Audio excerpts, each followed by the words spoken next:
It's just gone 8:30 and here's a recap of our top stories. Hopes are fading of finding more survivors of Friday's dam collapse in Brazil.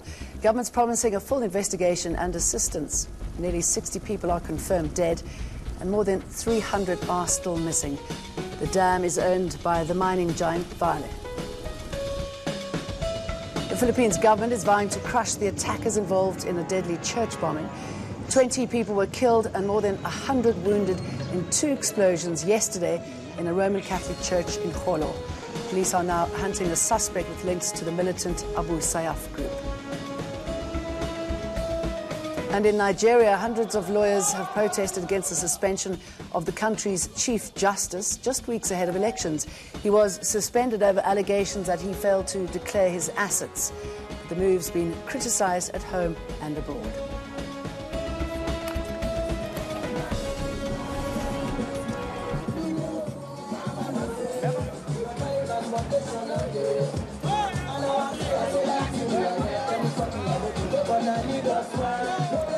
Long-standing tensions between Mali and Niger's herding and farming communities are growing, and now climate change is exacerbating the conflict. Temperatures there are rising 1.5% faster than the global average, and 33 million people are starving. With no rain in sight, thousands dying in an ongoing conflict, the countries are in need of urgent intervention. Joining me via phone from Geneva, Switzerland, is Deputy Regional Director of Operations for Africa at the International Committee of the Red Cross, Patrick Youssef. Good to have you with us, Patrick Youssef. Tell us what you saw there. Thanks for having me.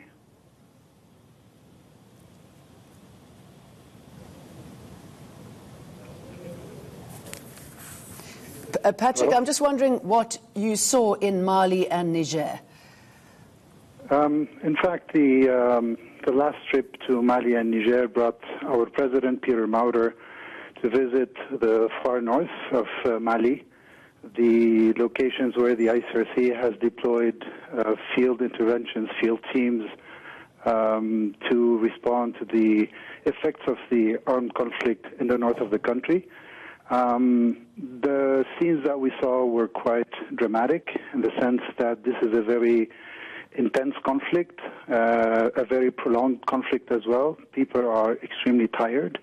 What we see is that on the backlash of armed conflict, there rising poverty, no infrastructure to care for people, the insecurity is expanding, and on top of all this, the climate hazards are adding strain and difficulties to the lives of people. And we can see that, we can witness that in many facets of life in north of Mali, but also extending to other parts of the Sahel, like in Niger or even in Burkina Faso. And the extraordinary heat. I mean, the temperatures rising 1.5 times faster than the global average. Obviously, the knock-on effect, the impact of that is pretty devastating. Absolutely. The Sahel has one of the driest climates in the world, and its people have been quite resilient in front of that. Climate change is nothing new, as the observers note that climate has changed since 1978 and 1984 with 2 big waves of drought that struck that part of the world. But the armed conflict, as I said, is definitely not helping neither the government nor development agencies to look at the root causes of the problems and try to solve them. And what are the root causes? As an addition an additional element to the environmental degradation that this region of the world is witnessing. Tell us more about the root causes. I know that a lot of it has to do with grazing rights, and obviously the land, the grazing areas are diminishing.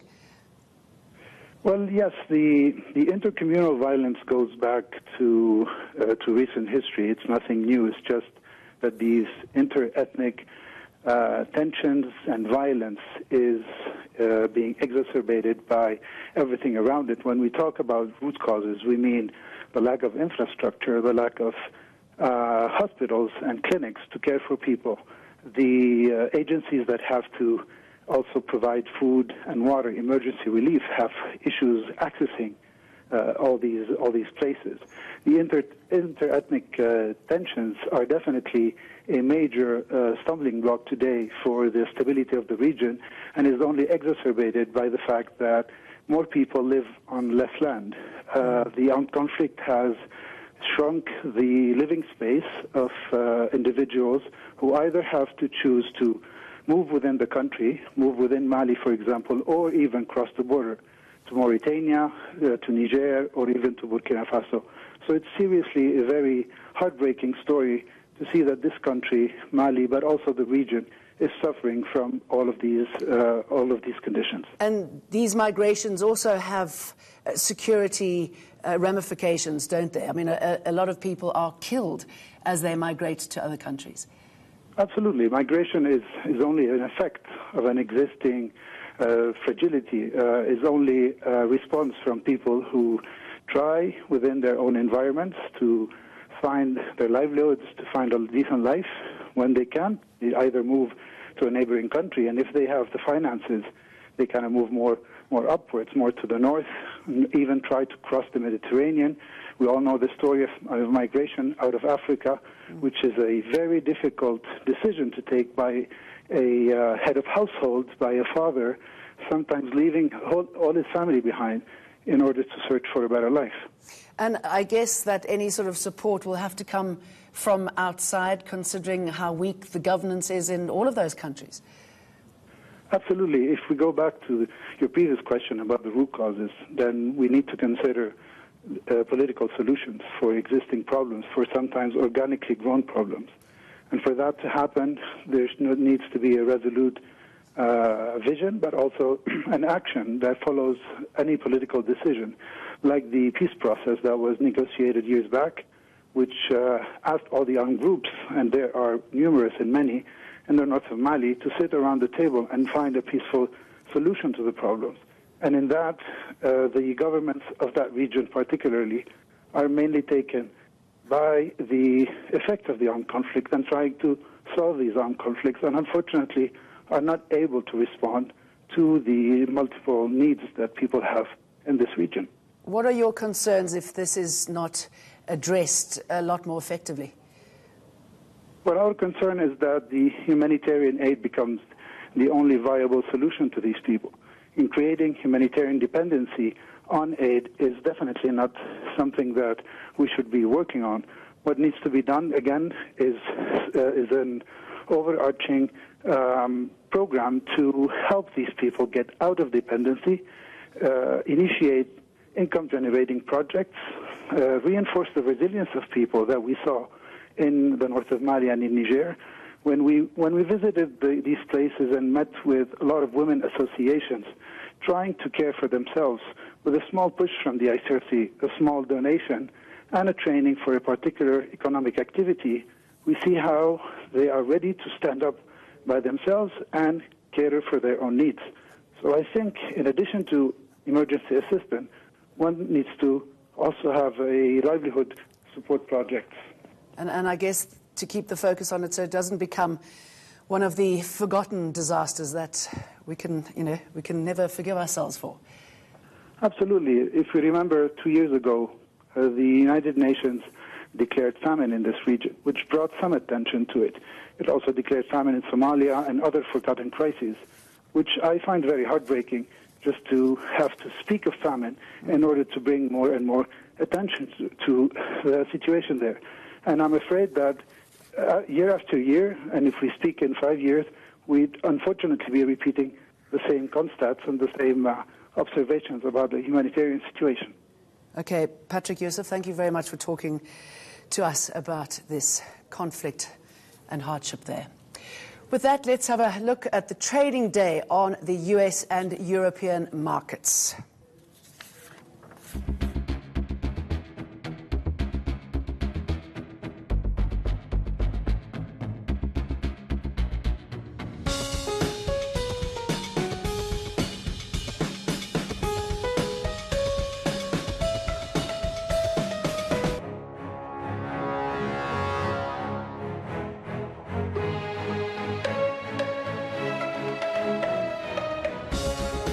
Now, Mali's neighbour is also cracking under the threat of extremist movements. Burkina Faso, quickly becoming the front line in the Sahel's instability, has imposed a state of emergency. Ethnic violence has displaced thousands and killed dozens in the West African country. Amsatu hasn't seen her husband in nearly a week, amid ethnic clashes that have displaced thousands of people in Burkina Faso and killed dozens. I don't know where my husband is. Some people say he's dead, but I cannot believe it. I wonder where he is. It's been 5 days, and I don't know where he is, and I have no information.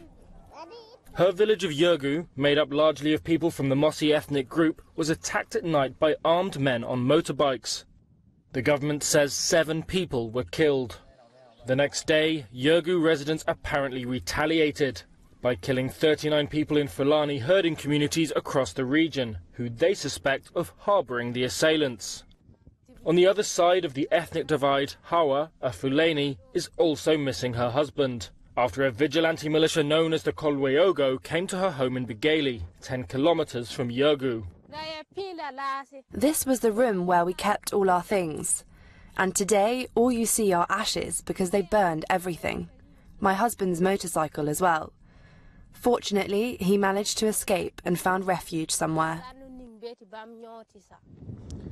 The government says 6,000 people have been displaced. Many of Yurgu's residents are now sheltering in the town of Barcelojo, too scared to return home. The ethnic violence echoes problems seen in neighbouring Mali, where the Fulani have been accused of hiding Islamists who have carried out attacks across the region. A deadly cocktail of extremist jihadist attacks and ethnic wars in Burkina Faso. And now government members resigning en masse. What's led to this instability? Tonight we have Tapiwa Chadya, democracy and human rights advocate, to discuss why this West African country is under attack on so many fronts. Thank you very much for having me. What's going on there? I mean, it's been brewing for some time now, but it's increased quite dramatically in the last couple of months. Yeah. What happened? See, there has been peace in Burkina Faso over the region, but we have seen of late, we say the third type of attack that we have seen is the one which started in February, late February 2018, and it has been on the rise. From that time up until now, there's been more than 200 attacks which has happened. They've attacked the army place, and many people have been killed. And it has been going on a daily basis. So it is very bad to see such situation happening in Burkina Faso. And we've obviously seen that the government has been weakened.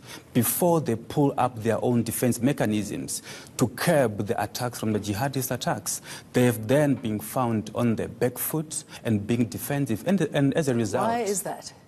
They are not ready. They don't have enough machinery to curb and to deal away with the jihadist attack. The same way it has been happening in Nigeria with the Boko Haram attacks. And of course, you know, we're talking about Mali and Niger, they've got the same sort of problem. I mean, it really is becoming a front line of insecurity in the Sahel region, isn't it? Yes. France is also came in with its G5 forces in an attempt to curb this, but we've also seen that their embassy was also attacked. And everyone has been caught flat-footed because this is an international scheme, which is a cross-border crime syndicates. Mostly in Burkina Faso, these are issues to do with the gold mines. They want to control that and take control of that and have all the money to themselves. Do you think the French being there adds to the problem? Well, we have seen that the issues now are also going into the Canadian embassy. Where recently we have seen one person from Canada, another one from Italy, that couple which were attacked and then killed at one of the dump mines in that country. So, yes, the French have tried by all means to join with other countries which are affected.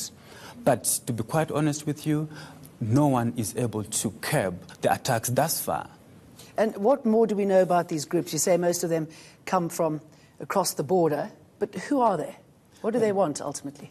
They want power, they want to control the countries, and it's a syndicate which has not only been happening in Burkina Faso, but we have seen that on the western region of Sahel of Burkina Faso, we have seen the same trend happening in Mali. The same trend as well is also going into into Ivory Coast. So all these areas, even Ghana as well, is also going to have the same thing. So they've been on the rise, and they want to join themselves and form one pact, which is going to attack, destroy, kill, and then get the resources for themselves. And I guess when you've got weak governance, it's easy to fill that void, isn't it? It makes it easy to move your men in. Whenever you've got governments which are corrupt, which are not bolstering their security, you are then found to be attacked.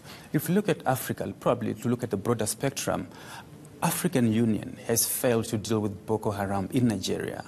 The African Union also has failed to deal with the jihadist attacks. We have seen when Paul Kagame came, just before they had their first 25th annual conference of the African Union, there were attacks which were there, and it was a security risk for them.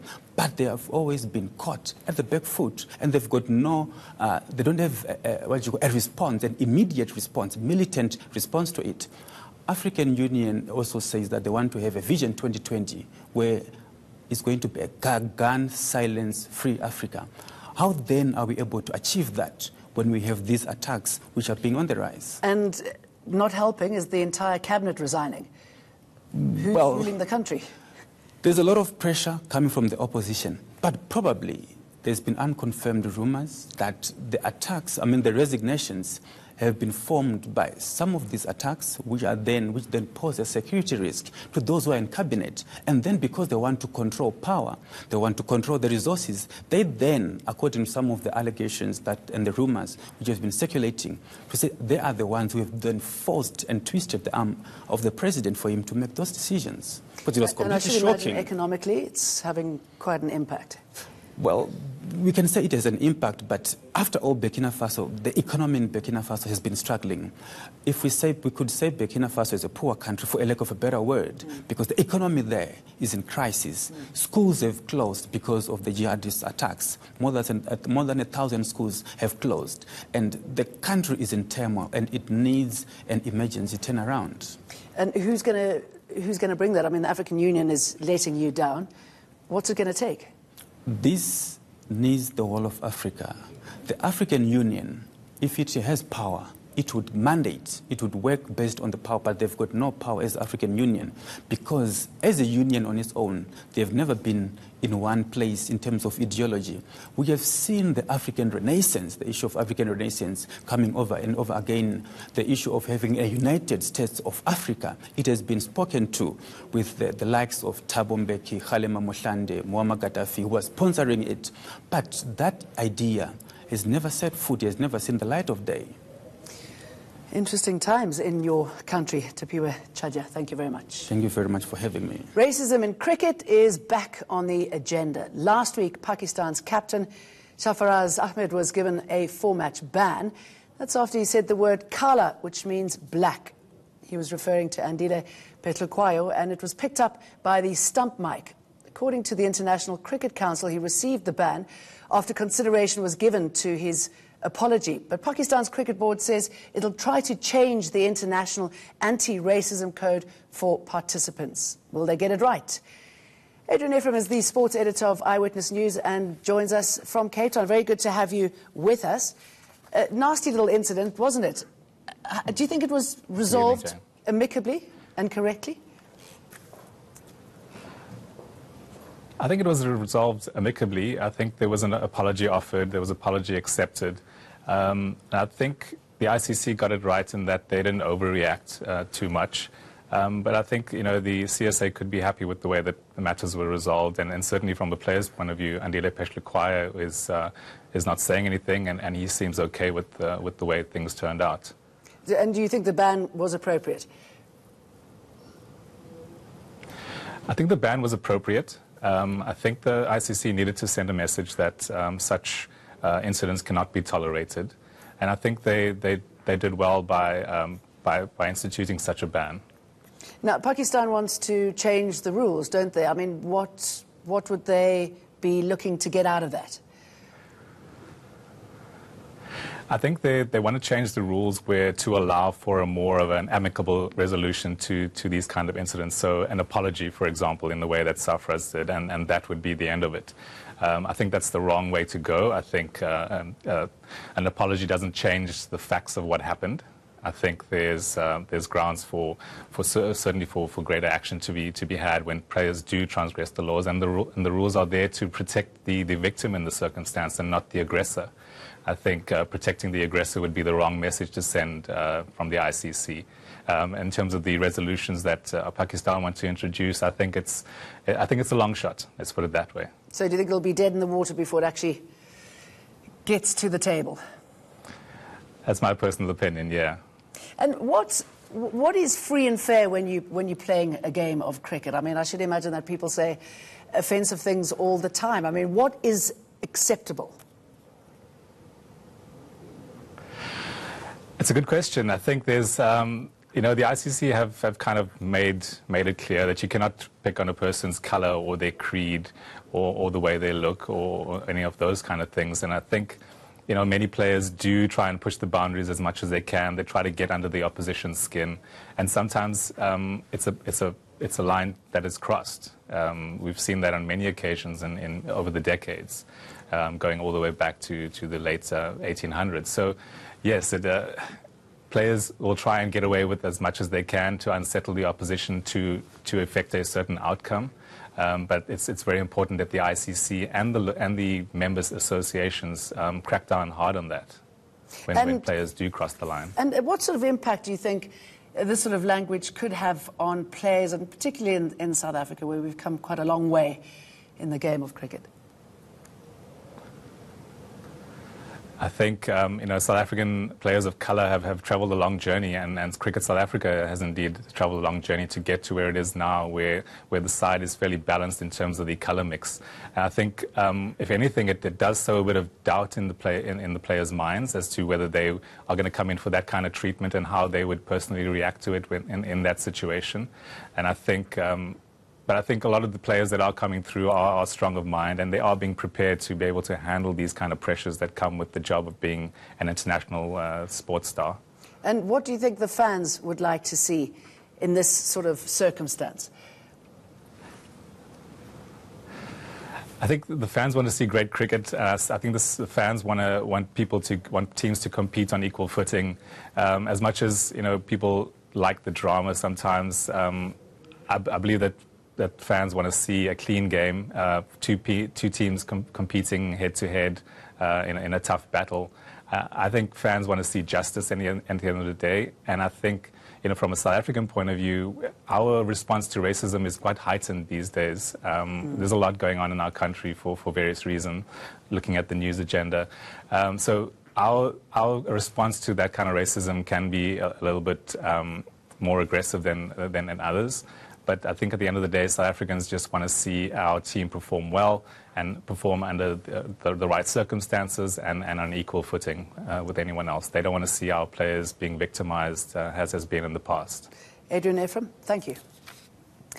Now, music legend Oliver Mtukudzi has been laid to rest in his home village of Kasimbwe in Madziwa, about 140 kilometres northeast of the capital, Harare. Mtukudzi died last Wednesday after succumbing to diabetes. Our Zimbabwe correspondent, Pindai Dube, has the details. Thousands of people have thronged the Kasimbwe village to lay an icon to rest. They came on foot, bicycle, buses and even tractors to mourn their son. Many have described Oliver Mtukudzi as a great helper and a pillar of strength for the community. They say his death is a great loss.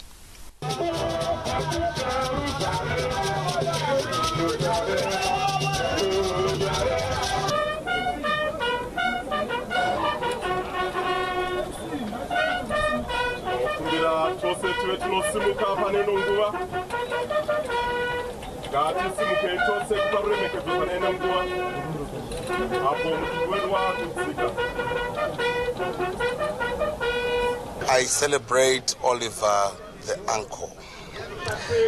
uncle who would always have a sense of humor. There is no single moment with my uncle that would not laugh.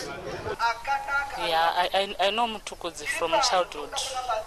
I know him as a musician, someone who is cultured and who loves his area, his background.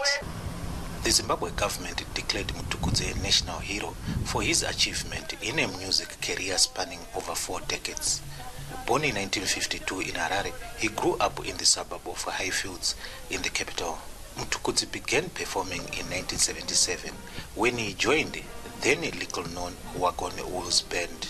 This is Oliver Mtukudzi's village, and all these cars lining up have come for his burial. Pindai Dube, Kasimbwe, Madziwa, Zimbabwe. That's the State of the World in 60 minutes. A full bulletin of local and international news is next. But first, here's a look at your international weather. I'm Jane Dutton.